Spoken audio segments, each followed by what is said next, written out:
You dream big dreams. I used to have all these fantasies about superheroes. And a rock and roll musician, in a way, was a tangible embodiment of a superhero. I wasn't going to be Superman. I couldn't leap tall buildings, but I could make music. In the art world, they talk about less is more. For us as a band, we say more is more. And I think because I lost my dad at such a young age, I know how quickly life can disappear. And like our music, I try to get the most out of my life. We live in a fascinating world, and there's a lot to learn. And I want to learn as much as I can about the things that turn me on. And I live by that.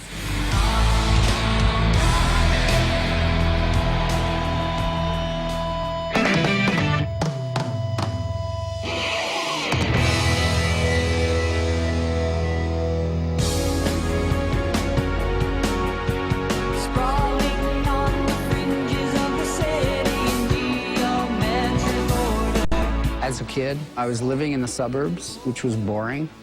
It was visually boring. There were no full-grown trees. They were all freshly planted. The houses were boring. The people were boring. Growing up, it all seemed so one-sided. Opinions all provided. Growing up as a Jewish kid in a neighborhood that was very anti-Semitic, I don't want to be looked at as the Jew. I just want to be looked at as another guy. You know, you want to fit in.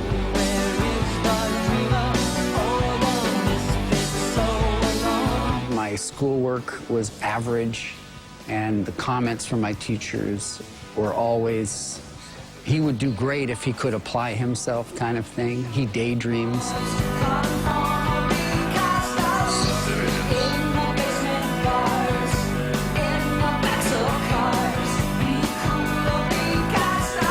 My sister was taking piano lessons, and I used to listen from around the corner.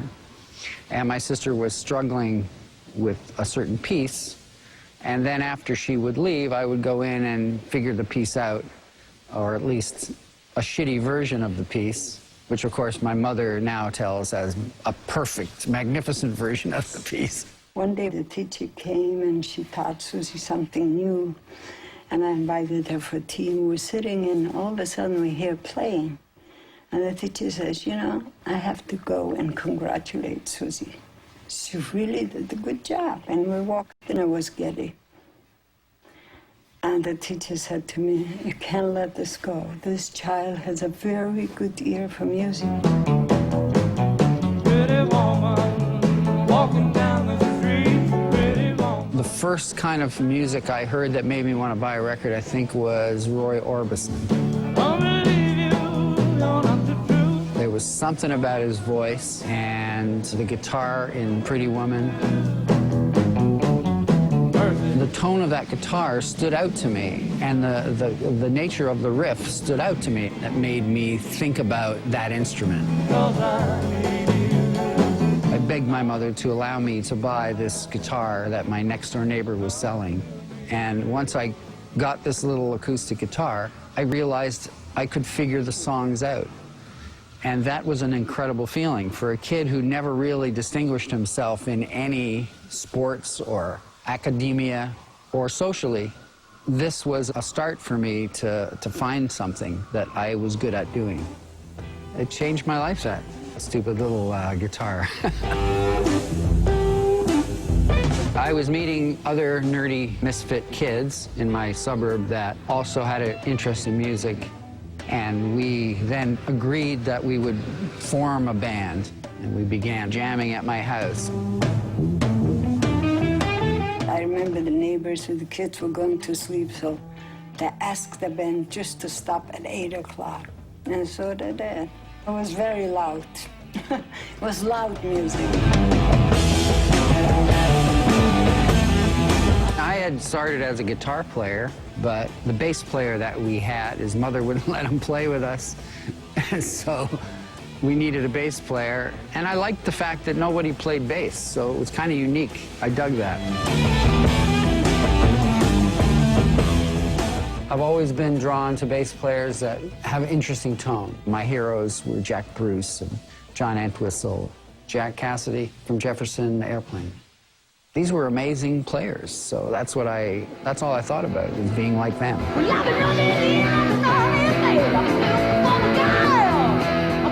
When we began Rush, those guys couldn't sing and didn't want to sing. So the job fell to me to do that. And we started writing very dense, heavy rock. And my voice had to get higher and higher and to cut through it. I liked singing, and I guess it came kind of naturally to me. And I said to myself, I have to keep doing this. I want to keep doing this.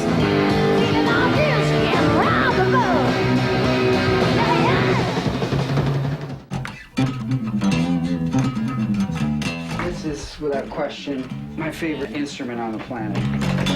It's got what I call a schmagilka, which is an indefinable thing that's awesome. I was thrilled to be a bass player. It was a melodic instrument that people didn't appreciate. There was a whole secondary level of melody going on, and it was holding the song down. Sort of like being a lead guitarist, except you're hiding from everyone underneath everything. You're just playing lead lines down below.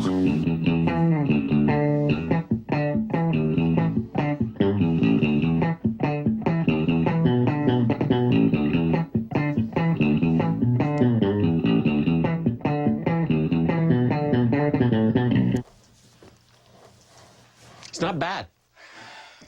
Right from the very beginning. Ged was always more of a focused musician. It wasn't really about being in a rock band or being, a rock guy. He always wanted to play as best as he could. He always set a high standard for his own playing. He worked hard on every aspect of being a musician. One of the challenging things for me as a guitarist, playing with him, and with Neil for that matter, is how active they've always been. It's amazing, the little melodies that he incorporates and the little things that he's doing that a lot of other bass players perhaps don't do.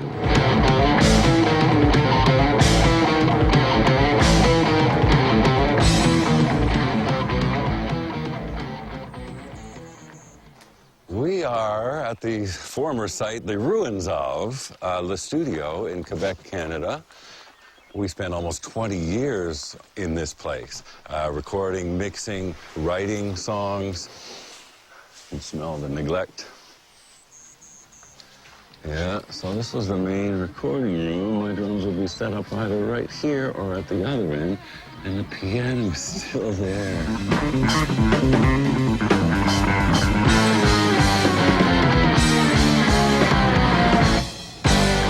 First time we ever played together, like in the auditions in July of 1974, I can remember him across the little rehearsal room with his eyes closed, just into it, That's one of my first and fondest memories of the relation that we would build, sensing that he was so inside what he was doing. Our fundamental relation being bass player and drummer is pretty primal, but it's refined through so many levels of mutual understanding, mutual ambition, mutual excitement. If we're working on parts together, our application is infinite. The two of us will spend forever on a rhythm section part. And Geddy is very responsive. If I put a little kick in somewhere or a little off accent, he's right all over that.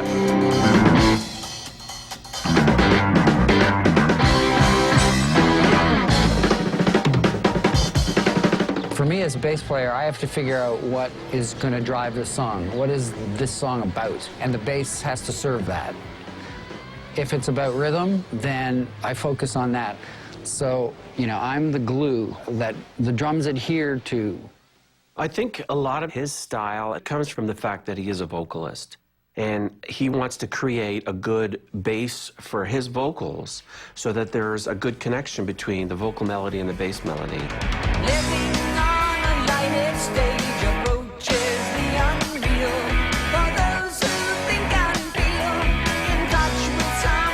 Singing is a way of getting lost in yourself. It's a great expression. It's your body as an instrument, so you really feel like you're putting it out. I know why people made disparaging remarks about my voice, but it was what was required of the music at the time, and we were into it. And you either liked it or you didn't like it, but it suited Rush, and it became really identifiable with our band and with him as a vocalist. I think what he brings is a sweetness in our music, something that's a little more emotive. He has a great way of translating Neil's lyrics. He has an immense amount to say about the lyrics because, yes, of course, he has to sing them from his heart in an authentic fashion. So he has to believe in them in the deepest possible sense, as if he'd written them himself. I knew he was different in his sexuality. I went to his parties as a straight minority. Just as one example of what he needed to incarnate, Nobody's Hero ranges from idealism to cynicism, for example. The song is about the people that go missing from our lives and their disappearance from the world that seems like a crime. When I heard that she was gone, I felt the shadow cross my heart. The shadow crossed my heart line. The way he delivers that line is, it stabs you in the heart. So you have to find a place as an interpreter, like an actor does with a script. You have to put yourself in that place and make yourself believe that. It's not easy to go all the way out there. And once you get it in your head that you want to do that, you got to do it. Otherwise, you're playing it safe and you're betraying your ambition as a true musician.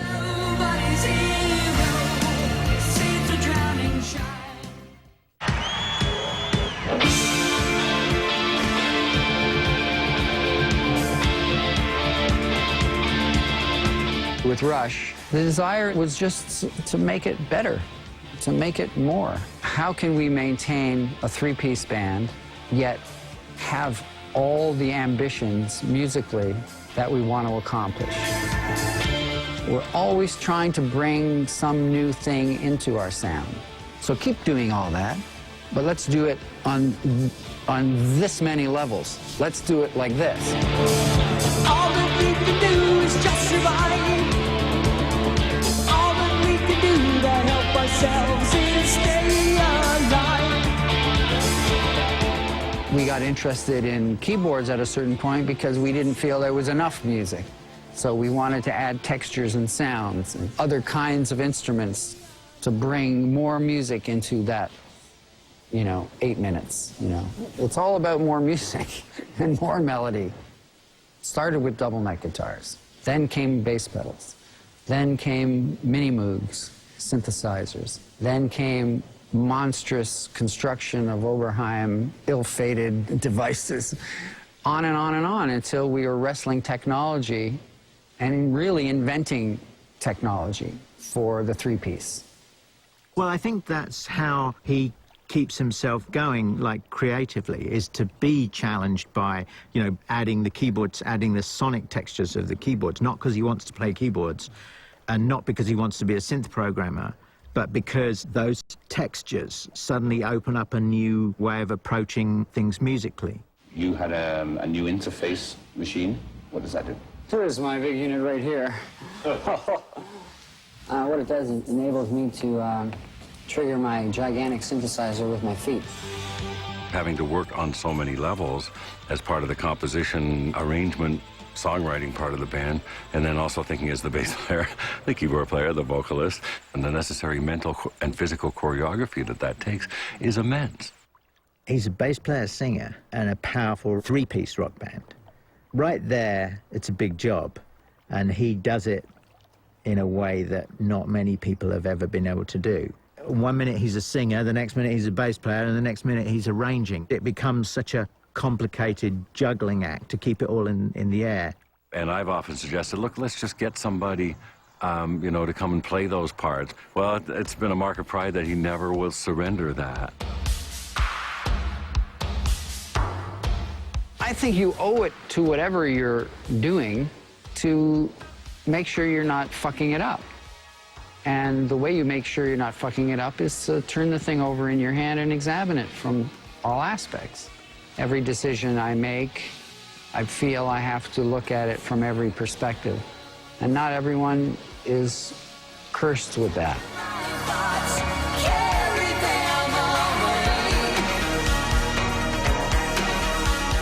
Poor guy. He goes mental when we're in the studio. It drives him absolutely bonkers. He doesn't sleep, and he frets over little things. He loves it and he hates it. And mixing is probably the worst of it, because now it's all on that last lap. It's all there. You've done all the work. Now you've got to just mold it all together and fit it all together. It's a glass half empty thing. You know, you finish an album, you're kind of proud of it, but the bruises and the failures are so clear in your mind that you don't feel like you succeeded, and you just got to get away from it.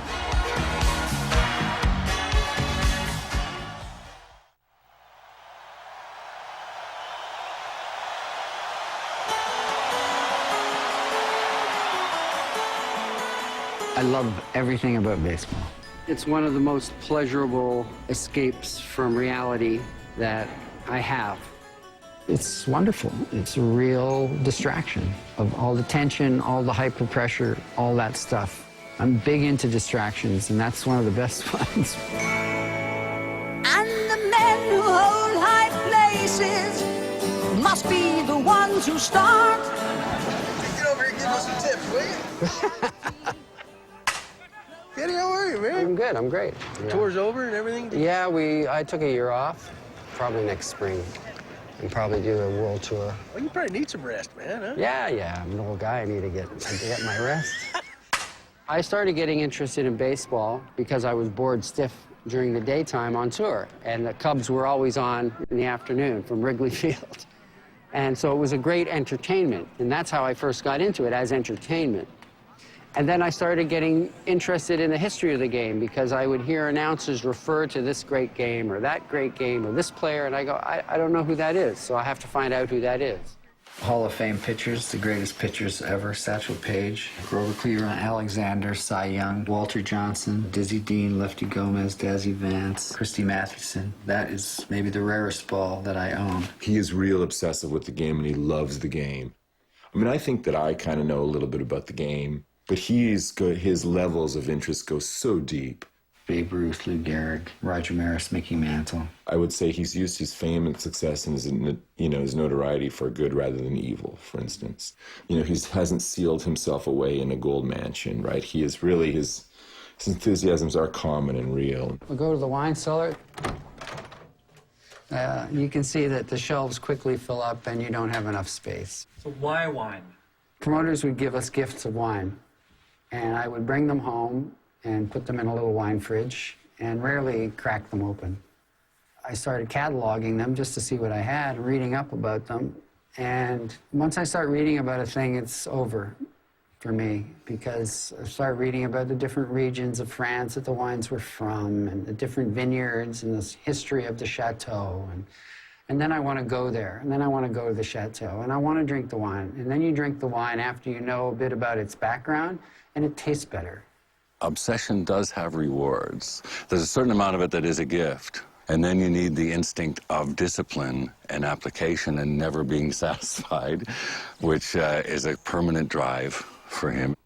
He is committed, and whether it's music or baseball or wine, he commits himself to those subjects and those interests. He's going crazy buying bass guitars. He's going to own all the bass guitars in the world. It's just, in his nature to not sit around and waste his time.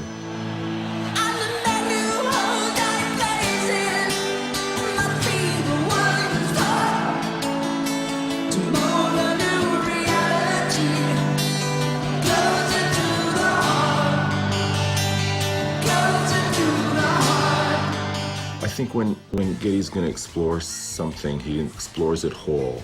There's no real half measures, which doesn't necessarily, I don't mean to imply that he's pathological. I just think he wants to reel it out to the end for the simple reason that he can. And he's been given the ability to have these enthusiasms.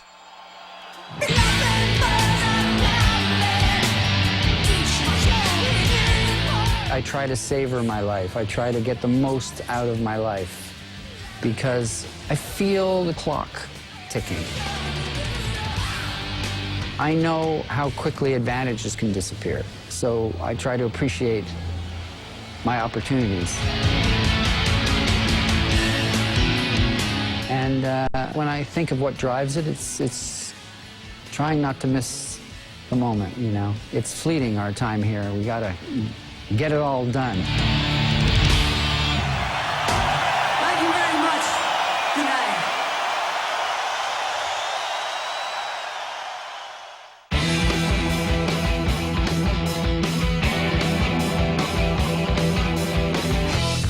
Ampeg beast here. That guy is, that's a beauty. I've never seen anything like that. An Ampeg devil bass. It's a strange animal, and not very many of them around. Right. But we were talking about madrigal earlier. If I had this bass in those days, I would have played this. Stanley, are we boring you? Like, not boring you, buddy.